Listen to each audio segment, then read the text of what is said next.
श्रीमान् वेङ्कटनाथार्य कवितार्किककेसरी वेदान्ताचार्यवर्यो मे सन्निधत्तां सदा हृदि।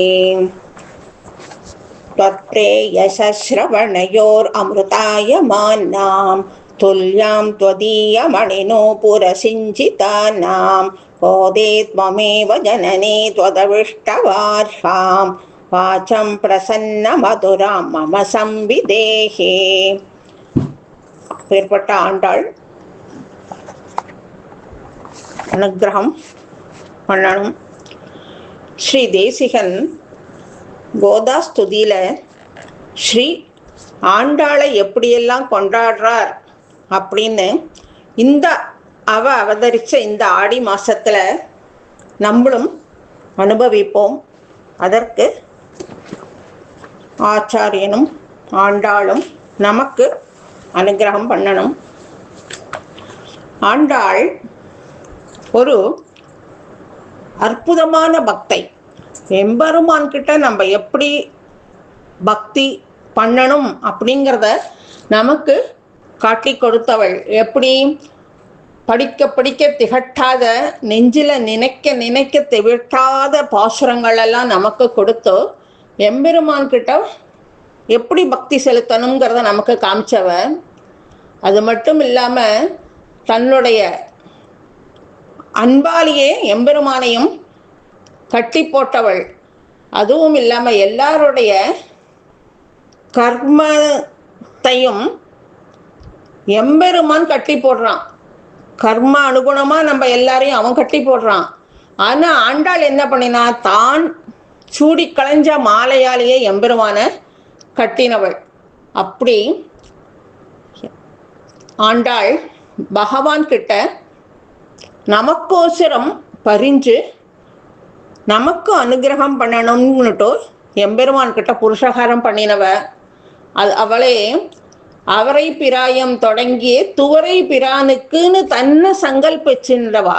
எதுக்கோசரம்? இந்த மாதிரி பூலோகத்துல இருக்கிற இந்த குழந்தைகள் எல்லாம் எம்பெருமான் திருவடியில கைங்கரியத்துக்கு கூட்டிக்கணும் அப்படிங்கிறதுக்கோசரம் இந்த பூலோகத்துல அவதரிச்சா. அதுவும் எப்படி? தென் புதுவை வேயர் பயந்த விளக்கா ஸ்ரீவில்லிபுத்தூர்ல அவதரிச்சவ. அதுவும் எப்படி? ஆயர் குலத்துக்கு விளக்கா கண்ணன் அவதரிச்சான். அப்பேற்பட்ட கண்ணனையே தன்னுடைய பாசங்களால விளங்க பண்ணி கோலச்சுரி சங்கை மாயன் செய்வாயின் குணம் வினவும் சீலத்தனல் ஆனாள். அவ இந்த உலகத்தையே அன்பு தோட்டமா மாத்திருக்கா.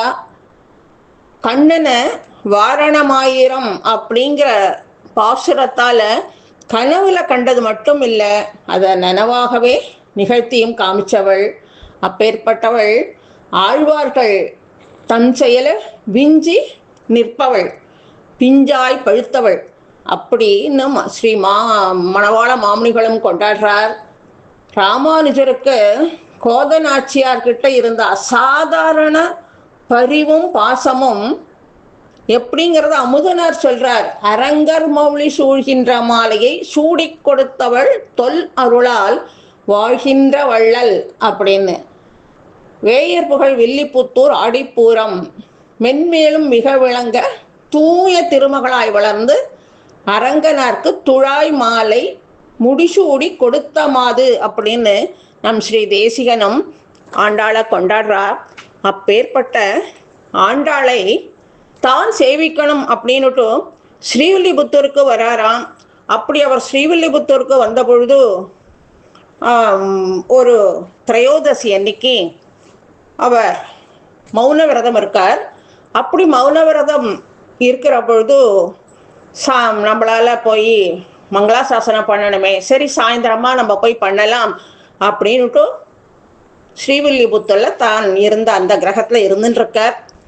அப்படி அவர் நினைச்சுட்டே இருக்கிற பொழுது வாசல்ல மங்களவாத்திய சத்தம் கேட்கறதான். என்ன மங்களவாத்திய சத்தம் கேட்கறதே அப்படின்னுட்டு கேட்கிறார் பக்கத்துல இருக்கிறவாள்கிட்ட. அவ சொல்ற, ஆமா ஆண்டாள் ஏழின்னு இருக்கா அப்படின்னு. அதுவும் அடுத்த வீதியில ஏழ வேண்டிய ஆண்டாள் இந்த வீதியில இவர் எந்த வீதியில தங்கி இருக்காரோ அந்த வீதியிலேயே எழுறாராம் ஆண்டாள். அப்போ இவருக்கு ஆஹா, நம்ம போய் சேவிக்கணும்னு நினைச்சிட்டோமே, நம்மளை தேடி இந்த தெருவுக்கே ஆண்டாள் வந்திருக்கா அப்படின்னா நம்ம மேல எவ்வளவு கருணை அப்படின்னுட்டு நினைக்கிறார். மனசுல அவருக்கு ஆனந்தம், சந்தோஷம் தாங்க முடியல. நினைச்சுட்டே இருக்கிறதுக்குள்ள அவர் இருக்கிற கிரகத்துக்கிட்டேயே ஆண்டாள் ஏழியாச்சு. அப்ப எழும்போது பார்த்தா அவளுடைய திருவாபரணங்கள் அசைஞ்சு அசைஞ்சு அவ வர அழகு, புறப்பாடு கண்டருளின் இருக்கிற அழகை பார்த்த உடனே அவருக்கு இன்னும் பிரமிப்பு தாங்க முடியல. அப்போ பார்த்துட்டே இருக்கிற பொழுதும் ஆண்டாளோட கண்ணுலேந்து கருணை மழை இவர் மேல பொழியறதான்.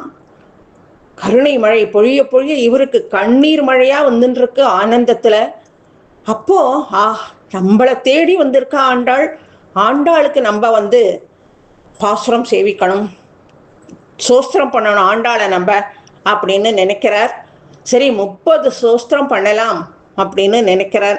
நினைச்சுட்டே இருக்கிற போது டக்குன்னு ஆஹா, ஆண்டாள் திருப்பாவையில 30 பாசுரங்கள் சேவிச்சிருக்கா, நம்ம 30 சேவிக்க கூடாது, சமமாகவும் சேவிக்க கூடாது, அதிகமாகவும் சேவிக்க கூடாது, 29 ஸ்லோகம் பண்ணலாம் அப்படின்னுட்டோ ஸ்ரீவில்லிபுத்தூருக்கு ஆண்டாளை சேவிக்க வந்தவர் தன்னையே நாடி வந்திருக்கிற அந்த ஆண்டாள் மேல அவர் சோஸ்திரங்கள் பண்ணணும் அப்படின்னு நினைக்கிறார்.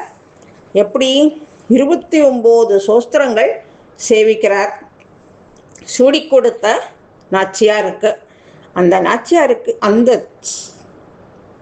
கோதாதேவி அப்படிங்கிறவளுமே பெரிய பிராட்டியோட அம்சம்தான். பெருமாள் எங்கெல்லாம் அவதாரம் எடுக்கிறாரோ, எப்படியெல்லாம் அவதாரம் எடுக்கிறாரோ அந்த இடத்தெல்லாம் தானும் கூட போய் அவதாரம் எடுக்கிறவள். அது மட்டும் இல்லாம எந்த கோவில்ல பார்த்தாலும், பெருமாள் கோவில் எந்த கோவில்லையுமே ஆண்டாள் சன்னதி தனியா இருக்கும். அந்த மாதிரி நீலாதேவியின் அம்சமான இந்த கோதாதேவி நம்ம எல்லோருக்கோசரமும் இந்த பூலோகத்துல அவதரிச்சிருக்கா. அதெல்லாத்தையும் மனசுல நினைக்கிறார் ஸ்ரீ தேசிகன். அப்பதான் அவருக்கு இந்த கோதாஸ்துதி வருது. அதுவும் எப்படி அந்த கோதாஸ்துதியில எப்படியெல்லாம் சேவிக்கிறார் பாருங்கோ. தாயாருடைய பெருமையை பத்தி பேசுறார். அதுக்கு அடுத்தது வால்மீகின்ற கவிக்கு தாயார் கோதையால தான் வாக்கு வன்மை கிடைச்சது. அடியாருக்கெல்லாம் எப்படி இவ வசப்படுறா, எம்பெருமானை எப்படி அடியார்களுக்கு வசப்படுத்தும்படி பண்றா, ஆழ்வார்கள்லாம் எப்படி ஆண்டாளை பின்பற்றி அனுபவித்தா. அது மட்டும் இல்லாம தென் திசைக்கு எவ்வளவு ஏற்றம் இவளால. கோதாவரி நதி இவள் பெயரை பெற்றதுனால அந்த கோதாவரிக்கும் என்ன ஏற்றம்.